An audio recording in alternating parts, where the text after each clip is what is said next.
Hi everyone, welcome to the channel. In this video, we will discuss how to construct an AVL tree. So, in the previous video, we have discussed कि AVL tree जो होता है वो होता है height balanced tree. That means इसका major focus जो होता है वो tree की height पे रहता है. Right and in case of AVL tree ये BST यानी कि बाइनरी सर्च ट्री के कुछ बेसिक रूल्स को भी फॉलो करता है. So in this video we will discuss how to construct an AVL tree with the help of some example, with the help of some elements. Okay, so here some elements are given and on the basis of all these elements or values we have to construct an AVL tree. So let's start. In the first step we have to check the first given element, okay, and write it down. And जो first element होता है वो element होता है root node. Okay, so previous video में हमने ये भी देखा था कि जो AVL tree है, AVL tree follow करता है binary search tree के कुछ basic constraints को. तो BST का बेसिक कंस्ट्रेंट ये होता है कि रूट नोड के लेफ्ट साइड पे स्मॉलर वैल्यूज होंगी एंड राइट साइड पे ग्रेटर वैल्यूज होंगी रूट नोड से. ठीक है, सो इस रूल को AVL ट्री कंस्ट्रक्शन में भी यूज किया जाता है. सो H हम लोगों ने रूट नोड ऐड कर दिया. उसके बाद next element we have is I. So I is what, it is greater than H. ठीक है, क्योंकि I जो है वो H के बाद आता है. So we will write I to the right side.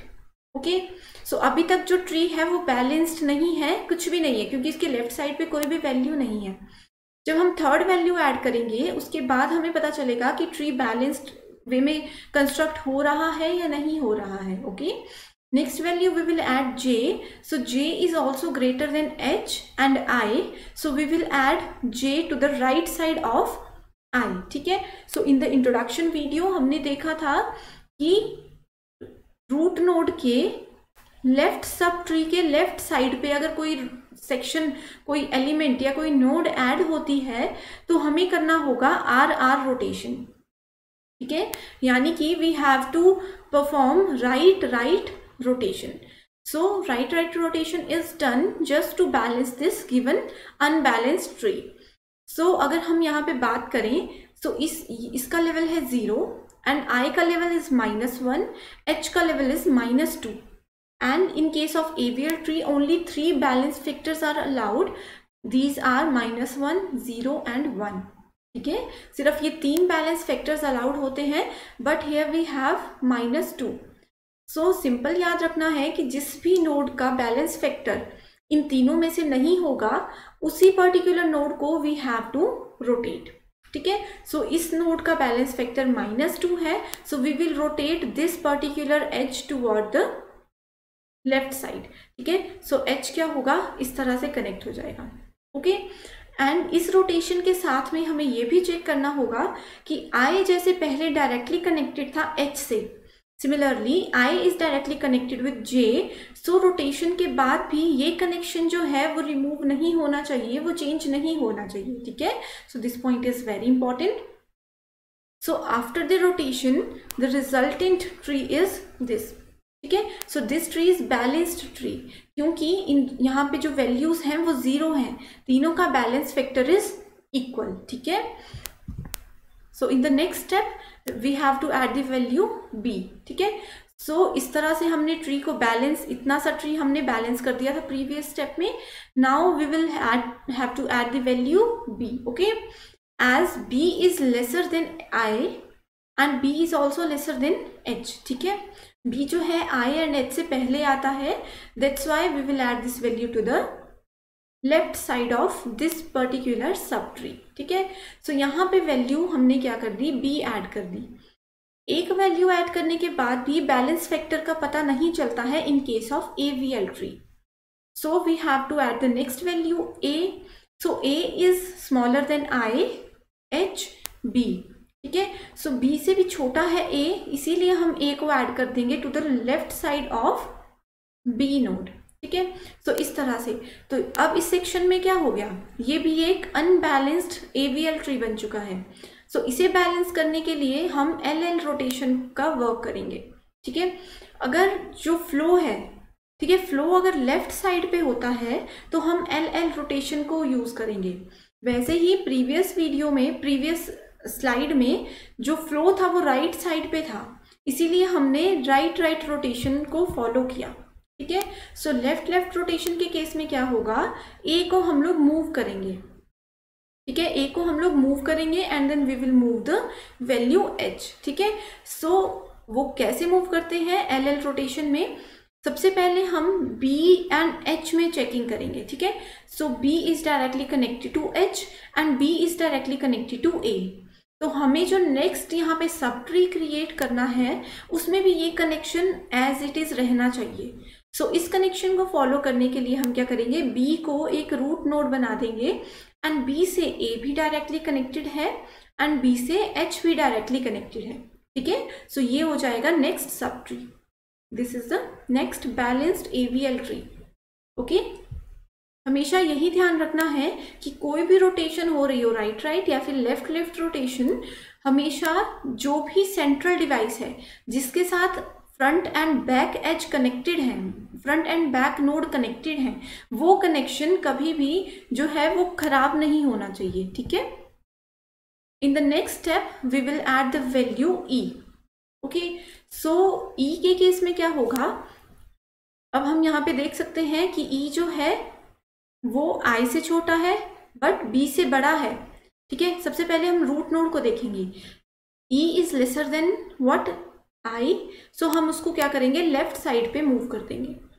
सो यहाँ पे subtree is B and E is greater than B, so we will add E to the right side. Okay, so B में right side पे है H, तो E is lesser than H, E is lesser than H। ये कैसे है, क्योंकि E जो है वो पहले आता है H से। ठीक है, तो हमने क्या किया, H की लेफ्ट साइड पे वैल्यू E को ऐड कर दिया। ठीक है, इस तरह से वैल्यूज को अगर हम ऐड कर देते हैं उसके बाद we have to perform the left और राइट रोटेशन। ठीक है, सो हम क्या करेंगे, H के साथ अब डायरेक्टली कनेक्टेड है B एंड H के साथ डायरेक्टली कनेक्टेड है E। ठीक है, सो हम अब इसे मूव करेंगे इस तरह से। ठीक है, सो H के साथ डायरेक्टली कनेक्टेड है B एंड B के साथ we will directly connect E। ठीक है, इस तरह से भी यहाँ पे प्रोसेस हो सकता है राइट और लेफ्ट रोटेशन में। फर्स्ट स्टेप में हमने क्या किया, लेफ्ट रोटेशन किया और उसके बाद राइट रोटेशन किया। ठीक है, तो ये दोनों के कॉम्बिनेशन से ये रिजल्ट आ गया and after that we have to balance this particular node, क्योंकि यहाँ पे अभी भी जो इसकी हाइट है वो इक्वल नहीं है। ठीक है, यहाँ पे हम देख सकते हैं 0, 1, 2 एंड 3। ठीक है, इसकी हाइट जो है, इसका जो बैलेंस फैक्टर है वो 3 है। So again we have to perform left rotation. So इस केस में क्या होगा, H जो है वो डायरेक्टली I से भी कनेक्टेड है एंड B से भी कनेक्टेड है। सो इस तरह से परफॉर्म किया जाएगा कि H को हम रूट नोड बना देंगे। ठीक है, उसके बाद B अगर छोटा है तो B को हमने इस तरफ लिख दिया एंड वैल्यू I जो है हमने इस तरफ लिख दी। डायरेक्टली कनेक्टेड है, B से डायरेक्टली कनेक्टेड है A एंड E, B से डायरेक्टली कनेक्टेड है A and E, alright, and I से डायरेक्टली कनेक्टेड है G, I से डायरेक्टली कनेक्टेड है G। सो यहाँ पे जो बैलेंस फैक्टर है वो है 0, -1। ठीक है, ये दोनों यहाँ पे बैलेंस फैक्टर है, इसका मतलब है कि जो AVL ट्री है वो बैलेंस हो चुका है कंप्लीटली। ठीक है, तो यहाँ पे हमने E वैल्यूज तक ऐड कर दी है, इंसर्ट कर दी है। In the next step we will add insert the value C। So on inserting C, F, D, ठीक है, ये तीनों वैल्यूज ऐड करेंगे। On inserting C, F and D, BST becomes unbalanced। इन तीनों को ऐड करने के बाद अगेन ये अनबैलेंस हो जाएगा as the balance factor of B and H is -2। ठीक है, B एंड H का बैलेंस फैक्टर इन तीनों को ऐड करने से -2 हो जाएगा। Since if we travel from D to B, if we travel from D to B, we find that it is inserted in the right subtree of left subtree of B. Okay, so we will perform right-left rotation on the node I. So right-left is equal to left-left plus right-right rotation. We have to perform this particular ठीक है। So we first perform left left rotation on node E. तो सबसे पहले E node पे left left rotation को perform किया जाएगा। उससे क्या होगा, इन जो ये वाली नोड्स हैं, ठीक है, इससे क्या होगा, सी को बैलेंस कर दिया जाएगा। सो आफ्टर बैलेंसिंग और आफ्टर यूजिंग एल रोटेशन, इस तरह से हमारा एक AVL ट्री बन जाएगा। And this tree is not still balanced properly. Okay, so यहाँ पे फिर से we have to perform right right rotation. ठीक है, सो इस केस में ई को अगर हम राइट राइट रोटेट करते हैं तो क्या होगा, ये मूव हो जाएगा इस तरह से। तो ई के साथ डी एंड एफ जो है वो डायरेक्टली कनेक्टेड है एंड बी एंड ए ने मूव किया। ठीक है, सो सी जो है यहाँ पे राइट राइट रोटेशन के साथ मूव करके टॉप सेक्शन पे आ चुका है। ठीक है, पहले हम देख सकते हैं कि यहाँ पे we have value D and C जो है वो इधर है। After left right rotation B यहीं पे रहेगा as it is, E and C को हमने क्या किया, रिप्लेस किया। तो क्या हो गया, सी इधर मूव हो गया एंड ई इधर आ गया।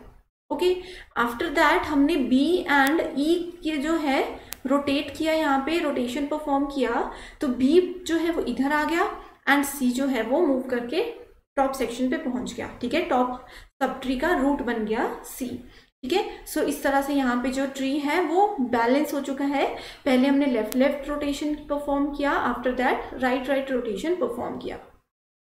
सो ये जो है थोड़ी सी कॉम्प्लिकेटेड चीज़ें हैं। आप लोगों ने अगर प्रीवियस इंट्रोडक्शन वीडियो देखी है, वहाँ पे मैंने सेपरेट आप लोगों को ग्राफ की हेल्प से बताया हुआ है, ट्रीज की हेल्प से बताया हुआ है कि left left and left right rotations जो हैं वो किस तरह से वर्क करती हैं। इन the next step we have to add the value g। ठीक है, we first perform RR rotation on C। ठीक है, तो फिर से हमें क्या करना पड़ेगा, यहाँ पे जो डॉट्स हैं, आप लोग अगर डॉट्स पे फोकस करते हो तो इजीली आप लोग चीज़ों को समझ पाओगे। ठीक है, तो यहाँ पे बैलेंस फैक्टर जो है 2 है, so we have to shift these values. Okay, तो C पे हमें परफॉर्म करना पड़ेगा RR rotation. So after performing RR rotation ये वैल्यूज जो हैं वो मूव हो जाएंगी। ठीक है, इस पूरे सेक्शन पे RR रोटेशन हम परफॉर्म करेंगे। आफ्टर दैट ये वैल्यूज इधर ऐड हो जाएंगी, ये वैल्यू यहाँ मूव हो जाएगी एंड इस तरह से वर्क करेगी। ठीक है, सो इस तरह से क्या होगा, RR रोटेशन परफॉर्म करने के बाद कंप्लीट जो ट्री है उसका बैलेंस फैक्टर हो जाएगा, उसका जो बैलेंस फैक्टर है वो नॉर्मल आ जाएगा, जो कि वैल्यूज होती हैं 0, -1 एंड 1। ठीक है, तो यहाँ पे आप देख सकते हो 1, 0 एंड -1। इन तीनों वैल्यूज के अलावा तीसरी नेक्स्ट कोई भी वैल्यू इधर नहीं है। So in the next step we will add the value k। okay, so on inserting k BST becomes unbalanced। हर बार यही आप लोगों ने ध्यान रखना है कि कोई भी एक या दो एलिमेंट्स जब हम ऐड करते हैं तो हर बार ट्री अनबैलेंस्ड हो जाता है। And to balance the tree we have, अब जैसे इस तरफ में देख सकते हो आप, राइट साइड पे ट्री अनबैलेंस हो चुका है, तो हमें क्या करना पड़ेगा, RR रोटेशन परफॉर्म करनी पड़ेगी। अगर लेफ्ट साइड पे ट्री अनबैलेंस होता तो we have to work with LL rotation. ठीक है, सो इसी तरह से आप लोगों ने याद रखना है, ये बहुत ही सिंपल प्रोसेस है। ठीक है, के हमने यहाँ पे ऐड किया तो ये जो है -2 लेवल तक पहुंच गया। So we have to balance this factor I का। ठीक है, आई का फैक्टर के ऐड करने से के 0 लेवल पे आ गया, ये -1 लेवल पे आ गया एंड ये -2 लेवल पे आ गया। तो जिसका बैलेंस फैक्टर बदल गया है, चेंज हो चुका है, तो उसी में हम लोग चेंजेस करेंगे, उस पर्टिकुलर नोड पे ही हम वर्क करेंगे। ठीक है, तो हम क्या करेंगे, राइट स्क्यू करेंगे इसे। ठीक है, तो इस तरह से राइट राइट रोटेशन परफॉर्म करने के बाद सिंपल एक ही स्टेप में ये जो है ट्री वो बैलेंस हो जाएगा। In the last step we will insert value L। So after inserting this value यहाँ पे कोई भी चेंजेस नहीं आए हैं। ठीक है, यहाँ पे आप लोग देख सकते हो वैल्यू हमने L इंसर्ट कर दी। ठीक है, K के बाद। ठीक है, तो यहाँ पे किसी का भी बैलेंस फैक्टर जो है वो -1 या 1 से बाहर नहीं निकला है। तो इधर हमें कोई भी रोटेशन को फॉलो करने की ज़रूरत नहीं है। Okay, so this is the complete balanced AVL tree. So I hope you understand every step. This is very easy method, okay? But यहाँ पे क्या है, आप लोग जितना ज़्यादा प्रैक्टिस करोगे इस तरह की क्वेश्चंस की, उतना इजीली आप लोग समझ सकते हो। Okay? So I hope you understand. Thank you so much for watching.